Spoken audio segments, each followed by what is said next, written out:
ভর্তা হবে, তো কদবেলটাকে তার জন্য ধুয়ে ভালো করে ফ্রেশ করে নিয়েছে। এখন এটাকে ভাঙা হবে। কদবেলটাকে এখন ভালোভাবে ফাটিয়ে নিবে।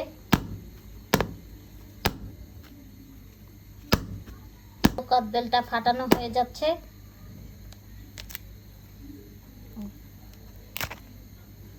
এত কি সুন্দর কদবেলের কালারটা। এখন বাটিতে নিয়ে নিবে। তো এখন কদবেলটাকে মেখে নিবে ভালোভাবে।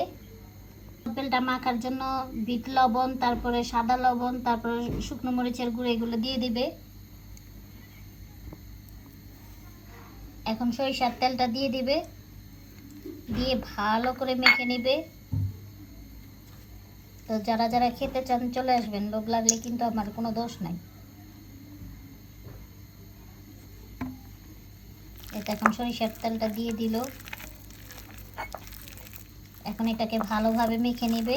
তো কদবেল ভর্তাটা হয়ে গিয়েছে। আজকের পর্যন্ত এখানে। সবাই ভালো থাকবেন। আল্লাহ হাফেজ। আর আমাদের পেজটা লাইক কমেন্ট শেয়ার করে পাশে থাকবেন, আর বেশি বেশি কপি লিঙ্ক করবেন যাতে অন্যরাও দেখতে পারে। আর ইউটিউব চ্যানেলটাকে অবশ্যই সাবস্ক্রাইব করে পাশে রাখবেন। আল্লাহ হাফেজ।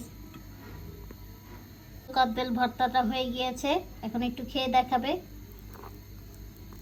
কপি লিঙ্ক করবেন। আর যারা যারা ইউটিউব চ্যানেল থেকে দেখেন অবশ্যই ইউটিউব চ্যানেলটাকে সাবস্ক্রাইব করে রাখবেন। আল্লাহ হাফেজ।